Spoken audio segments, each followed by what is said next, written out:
Norman Chan. Hey, Will. Do you know why I grew a beard? Because it makes you look manlier. No, it's because I was tired of being treated like a dirty criminal when I went to buy razor blades. What do you mean? Well, when you go to the drugstore, you walk back to the back, and the razor blades are all in the special locked space, and you have to go find somebody, and then they have to bring a key, and they look at you like, are you going to pocket these as soon as I take them out for you? Wow. I hated that, so I just grew a beard. That's why I order everything online. Well, you don't have to feel like a criminal, and you can order your shaving supplies online if you go to harrys.com and use offer code Untitled to get $5 off. Harry's is a subscription service. One of the founders actually founded Warby Parker, who makes eyeglasses. We like them too. And they send you razors and blades and shaving supplies through the mail. It's really hassle-free. It's much cheaper than buying the brand name stuff at grocery stores, drugstores, all that. And I used it this morning to trim up under the beard and up on the neck and, do a little manscaping. You can get a starter kit. You get a starter kit. You get $5 off of any order if you go to harrys.com and use offer code Untitled. And that's Harry's, Harrys. Yes. Thanks to Harry's for supporting Still Untitled. And I guess now it's time to start the show. Welcome to Still Untitled, the Adam Savage Project. I'm Will. I'm Adam. And I'm Norm. I have something in my eye. Oh, no. Nope. Okay. Norm's microphone's down low, but we're good now. I've been woodworking all morning. So Proper eye protection, I'm sure. well, there's just dust everywhere. That is a problem when you're woodworking. Hey, this morning, Yes. a rare occurrence. I woke up and heard the of the garbage truck. I made it downstairs in time to get my garbage on the street. You made the run. And picked up. Yeah. That is hard so to do. The run is just... I didn't know what The run is, I forgot to put my garbage out last night. Yeah. Tonight is garbage night in my neighborhood. So Yeah. I have forgotten to put my garbage out before, but I feel like sometimes they do 2 passes. Well, in my house, they do a compost pass, a recycling pass, and a trash pass, Yes. all in the same night. Yeah, they do. But here in my neighborhood, I think that the trash pass, how does this work? I think one of them happens at like 6 a.m. Okay. And then the other two Never. are like 8 and 9 a.m. It's never at the same time. for It's me. never at the same Never time? at the same time. I can leave and the neighbors, all the garbage will be out. Yeah. Missing the run is the worst The thing. missing the run is... Because you're paying a lot for a month. And you can also actually, you can get them to make a special trip. That's It's like an extra $30 or something. I Yeah. don't even know how much it is. When I lived in Tennessee in the deep suburbs, in the real suburbs, not like toy suburbs like we have here where it's dense. But one morning I woke up and I heard the trash go, and I chased him down the street with the cans. Nice. Like I was dragging, and this wasn't fancy wheeled cans. It was like the metal banging At cans. that point, you're making his morning. I mean, Right? Like, I figure I gave him a story. Extra enjoyment. I was in my underwear running down the street as fast as I could, barefoot, screaming, "Stop! Stop!" Right, and he's like, "Oh, cool! Now I got a story." Isn't that this is interesting? The iconic, the prototypical garbage can in all our minds, even though none of us have used this garbage can for years, is still The galvanized metal cylinder. I use those for kindling. They're great for that. So that's where the kindling We for my use them. fireplace We lives. use them on the show, but that's because they're quintessential garbage. Exactly. It's what Oscar lives in. Exactly. Thank you, Oscar the Grouch. I will tell you also that if your frisbee gets eaten by a dog or bitten in half by a dog, which happened to me on somebody's birthday 20 some odd years ago, one of those galvanized steel garbage can lids flies magnificently. Never forget. It was a 180-gram frisbee. It was the really nice big one. I have my childhood frisbee, my glow-in-the-dark one. It hangs inside my garage. So when I leave the lights on, I go out to turn the lights off at night. That's It very glows. Makes me happy every time. You had kind of an adventure last night, or 3 nights ago. Which one are you referring to? This is when you interviewed Spinal Tap. Yes! Okay, so I interviewed Spinal Tap on stage here in San Francisco as part of Sketchfest. We've been doing lots of Sketchfest stuff. It's Sketchfest. We should explain what Sketchfest is, because probably people don't know. Sketchfest is a 2-week plus festival of comedy that takes place in San Francisco. It was started by Janet Varney and Cole Stratton, and I'm forgetting the third guy's name. David? Yes, David. Wow, he's going to kill me. Sorry, David. David, the third man. Fuck. Just- what an asshole. Just leave a blank here, and All right. I'll dub it in. Thank you. You just dub it in like in my voice. David. And There we Atlanta go. Falcons. Yeah. And Janet is a friend of mine. Cole has become a friend of mine, and so is David. And I've done lots of stuff for them over the years when they come. So I've interviewed all the puppeteers from Labyrinth on stage at the Castro. Ooh. I've participated with Riff Tracks, Bill Corbett, Kevin Murphy, those guys on stage at the Castro multiple times. We do a Woodstock Founders Night every year. So it's not just stand-up comedy. No, it's not stand-up. It's all kinds of comedy. No, it's all kinds of comedy. It is storytelling. It is stand-up. It is retrospective tributes. Mm-hmm. So we did a tribute to Spinal Tap, and Harry Shearer, Michael McKean, and Christopher Guest. Now I know Christopher Guest a little bit. We are social and friendly. His son has watched and he by default have watched a tremendous amount of MythBusters over the years, and that's how we met. And you interviewed him. I interviewed him on stage at the North as part of City Arts and Lectures last year, actually. Wow. And I was nervous about this interview. These guys are like legends. Well, they have they clearly have worked together long enough, not just on Spinal Tap, but on other stuff too. Right. That they have a rhythm and a language that they know what the jokes, what the punchlines are going to be. I don't know whether I'm going to be able to be part of that or not, and which is going to be funny. And also, I don't even know, do they still like each other? I really didn't know the answers to these. It's kind of like Monty Python, right? You wonder what it's going to be like to get them all in the same room. Well, and the added layer that they're a rock band, they're a faux rock band, right. So they could come out and just decide to be dicks during the interview with you, because that's the thing that rock bands do. So in addition to all this, the Norse is right around the corner from Tracy Desjardins' restaurant Jardiniere, so I offered to buy them dinner, and that was pro forma. I didn't think they would accept, because I thought, these three cranky old guys, they've been in show business forever. They don't want to go out to dinner with their moderator. Right. They accepted. Wow. and look, all of this is by way of saying we had a fantastic dinner.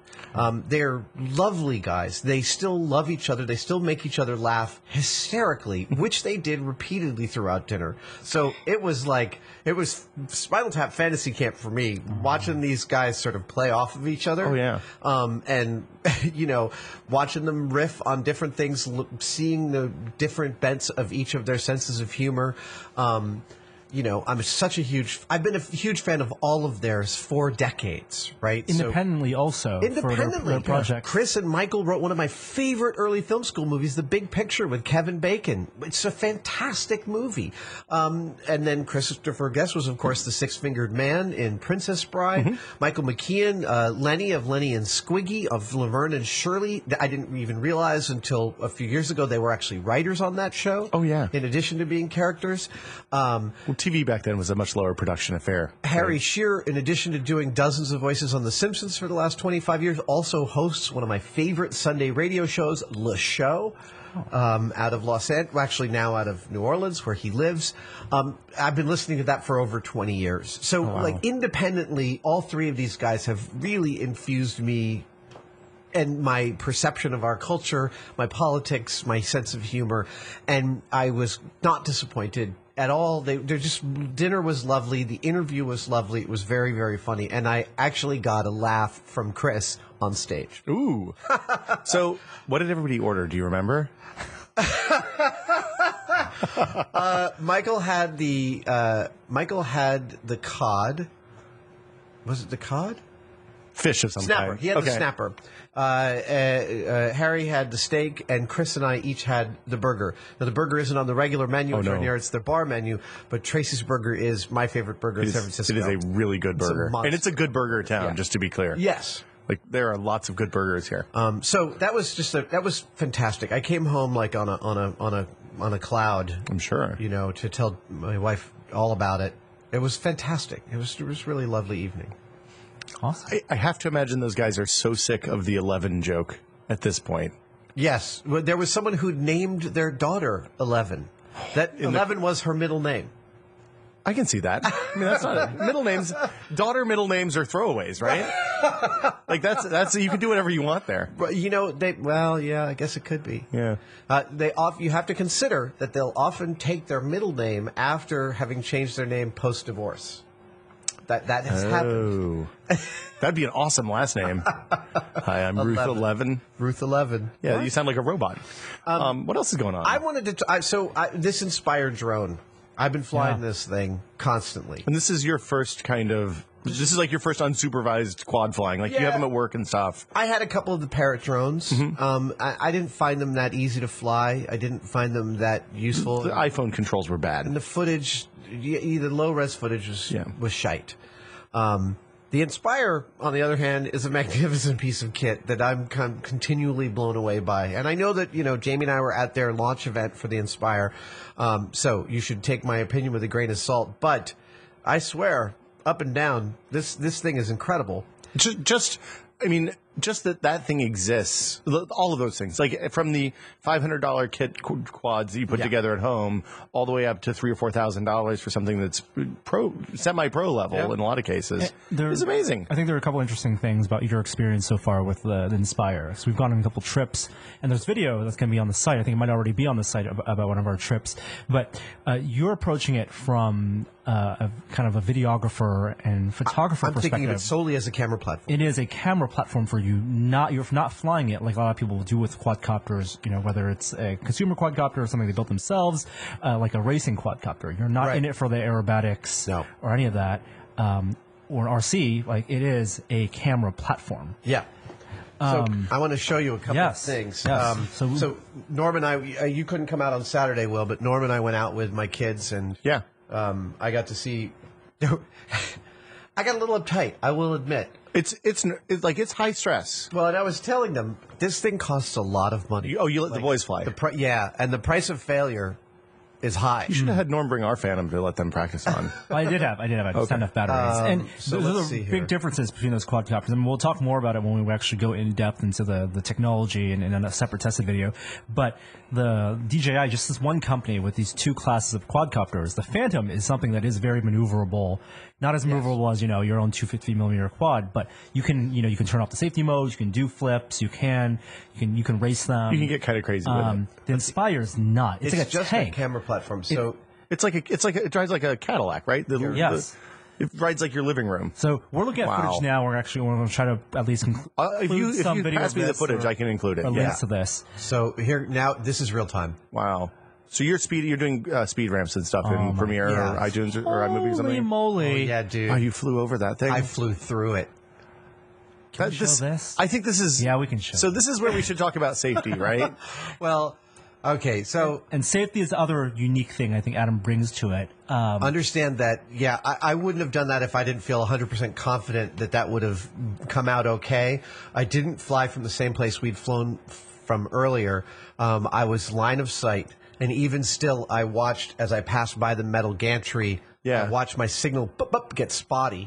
I had reset my top height, so that it was higher than that thing. Your return home height. But it's a new piece of kit, and as such, I get my own little obsessive ways with it. So I immediately built a plywood launch table that holds the Inspire on one side and has a felt-bottomed compartment on the other side for the transmitter, so that I can move around with the camera and I'm not doing it kneeling on the ground, which is what a lot of people I'm seeing doing. It's not a good way to do any kind of fine work. I like to. My back hurts and I'm older and I want to be sitting upright. I'm actually putting camping chairs on the list of gear to go out with every single time now. Okay. Next is the cooler and the barbecue. You're treating it like a piece of your equipment that you're going to train with. You're logging your hours. I'm logging my hours. Now, I'm logging my hours also because I want to use this thing professionally. I figure that at a certain point when the FAA gets its head out of its butt and realizes that having only licensed airplane pilots or helicopter pilots be allowed to fly these things commercially is so ludicrous that they're actually going to turn towards hobbyists, and they're going to want to know they're going to want to have some documentation of what level of flyer are you if you are going to apply for certification. So I'm logging every single hour, every single battery, and I started a real flight log in one of the field notes books. Okay. And I'm logging date, time, duration, how many batteries worth of flying, how many minutes of footage I'm gathering, weather conditions, who is in attendance, etc. And that's also just because, like, when I'm enjoying something, I like kind of cascade effects of all the data around it. But I kind of go otaku. What's that? You kind of go otaku. I go otaku, yes, man. And I've also been making a checklist, which is really important because, you know, even though the Inspire makes a lot of things really easy, you do want to pay attention to the buildings around you, what the minimum height will be for return, because if you lose signal, the Inspire will rise to that height and fly across you. And if you have set a height lower than the buildings you're in, it's just going to fly into them. Trees, buildings, power lines, the whole thing, You want to choose a clear frequency. You want to look at the frequency spread and choose one that's not alone among a lot of interference. You want to choose one within a field of some clear signals. That's especially important when you're in dense urban areas where there's a lot of competition for open spectrum. And I have noticed glitches in my video transmitting just by flying next to Norm. Yes. Oh, yeah. And signals with the Phantom. If we're doing other type of production with microphones, you know, all the frequencies, or other people with other quadcopters. When you watch the video of Norm and I racing at CES, you could see the interference, and that was on an analog spectrum. So it's the interference is literally visible from the other quads that were flying around at the same time. So I've been building this checklist, and I've been building a pre-flight checklist, a gear checklist of what you can't leave the house without, a flight checklist, which often includes the protocol for landing and taking off again, like turn off the battery after it lands. The Inspire has a specific thing where the battery, like you could pull a live battery and it stays on. And I just feel like that's bad form. Yeah. You don't want that sitting in your thing. You mean the battery stays on, The battery not the quad, stays on, obviously. right. So turn the battery off, swap it out, put it back, make sure your signal's good, hover in front of you for 30 seconds, make sure the controls work the way you think, and then take off. Yes. This is to me like using a table saw. Every time I approach it, I'm going to expect that this thing could fly into something and be a really bad situation. You're always aware of what it's over, and you're always preparing your mind for the worst possible consequences. You mentioned something like one of the reasons that airplanes and airlines are so statistically safe is because they have the pre-flight checklist that they go over no matter what. No matter what. I mean, 99% of the time, most of the things on that checklist are have no need to be checked.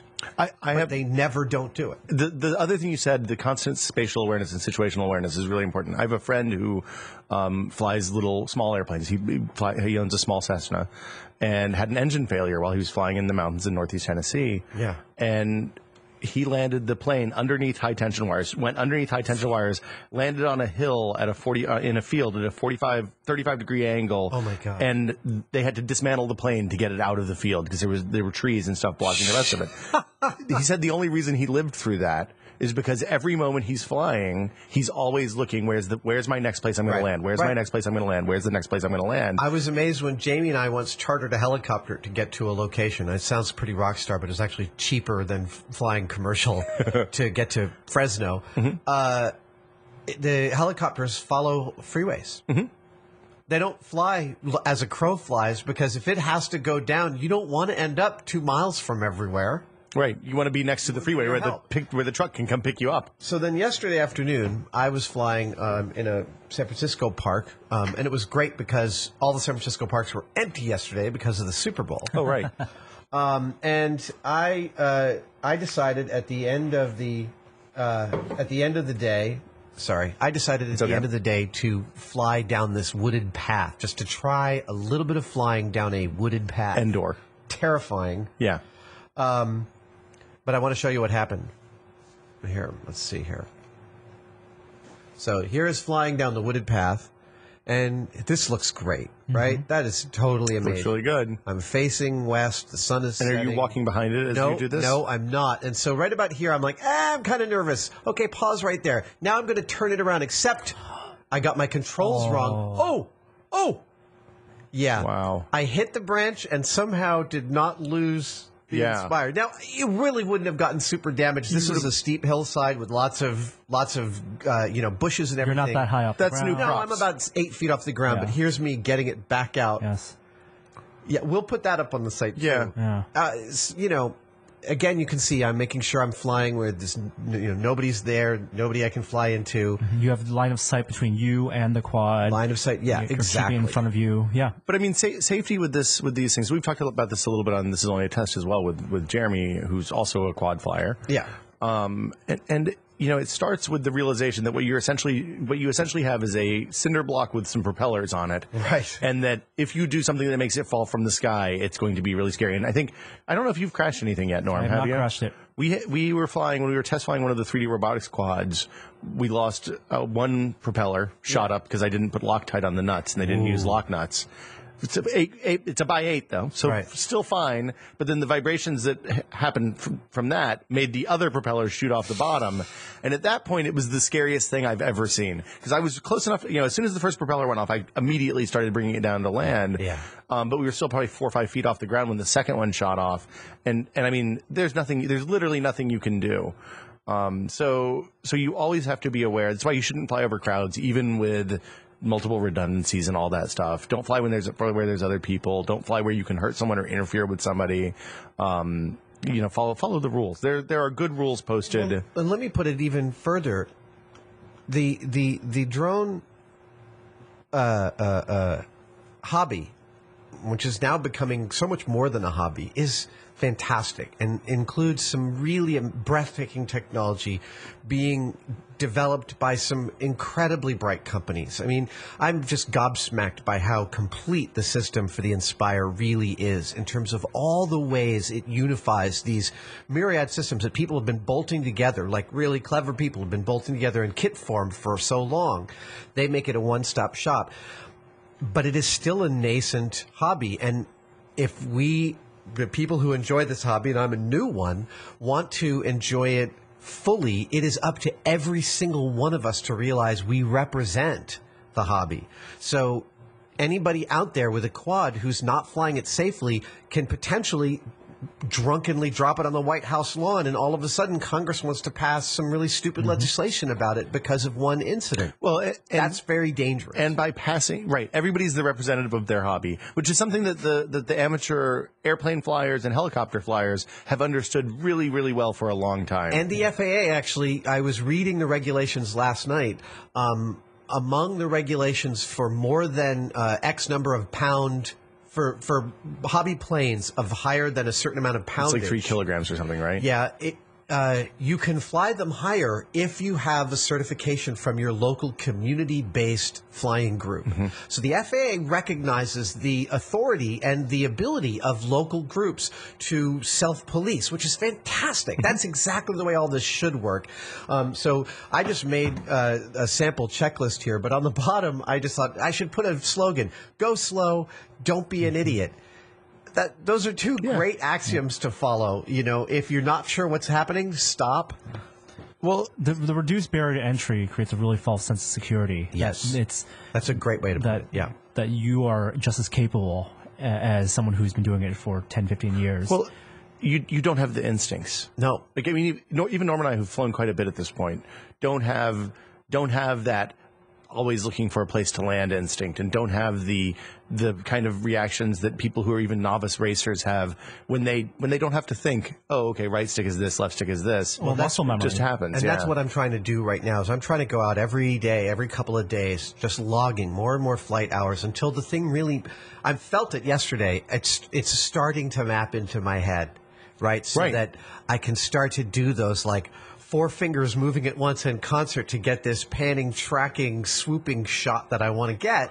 It's awesome, but it really takes a lot of practice to be able to, one, use it to film with, but also fly it safely. Well, it's analogous to driving a car, right? Yeah. There's a reason that most people have accidents. If you have there's an average of 1 accident per lifetime, and most of those have between the ages of 16 and 20. Oh, really? And it's because it takes X number of years. Yeah. This is why all the driver's license legislation is changing across the country.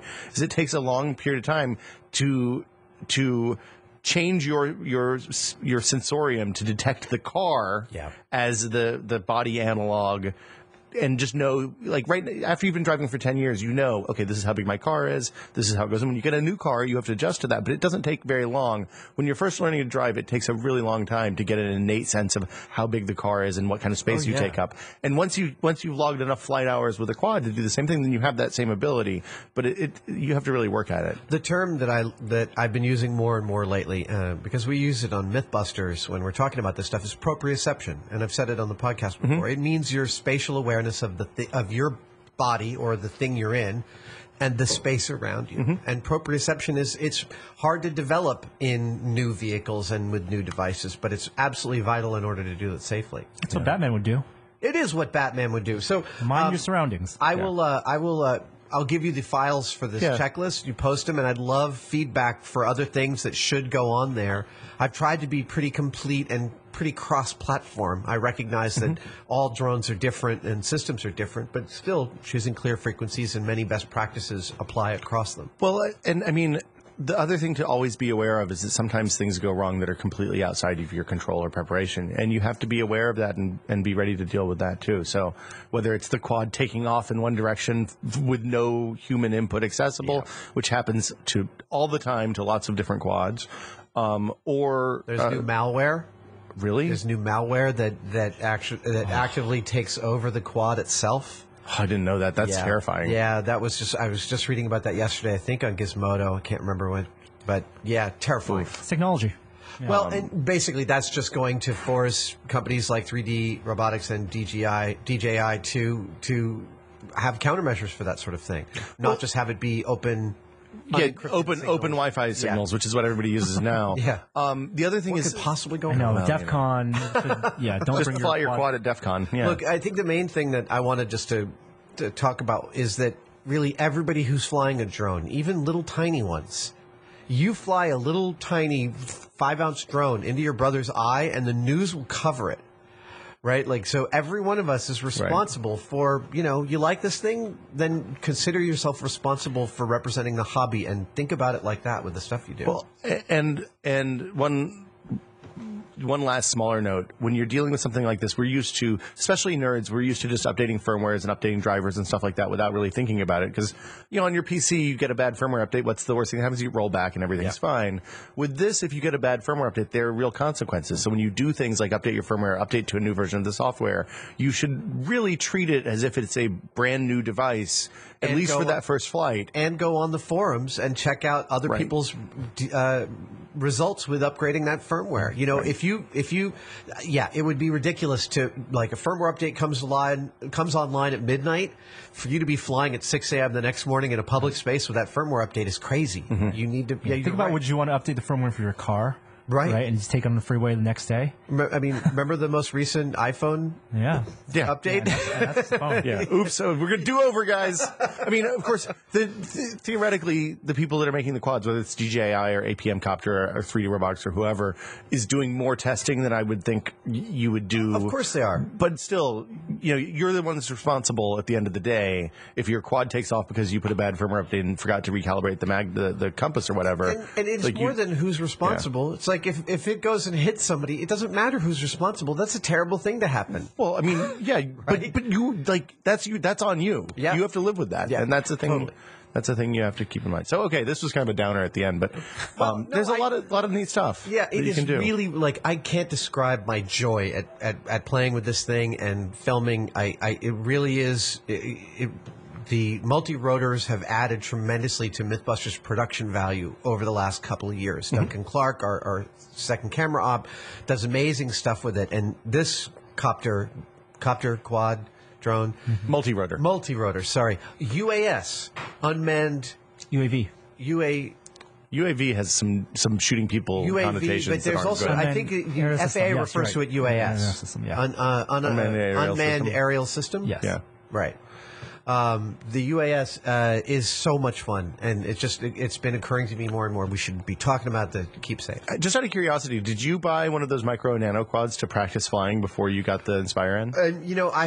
Duncan actually gave me one of the super micro ones. I found it super hard to fly, super hard to trim, and super hard to fly. Some are definitely better than others. Norm has a Hubsan that he recommends, I know. I actually saw when I was in Chicago a straight out of China $15 gyro and accelerometer stabilized micro that was nano that was about the size of a silver dollar. Crazy. And that thing was surprisingly easy to fly. I have been using DJI's flight simulator as well. I've been logging some hours with the flight simulator just to get a feel for, So do you run that on your Mac or is it run on your iPad or something? On the app. Okay. Yeah, you run it right out of the DJI Pilot app on the iPad on the controller. Using the sticks. Yeah, and nice. you have to turn on the multirotor You have to turn on the Inspire because Eric Chang told me it's actually using the drone software to work with the flight simulator. So you take the props off or something, I'm sure. Yeah. Okay. Indeed. Cool.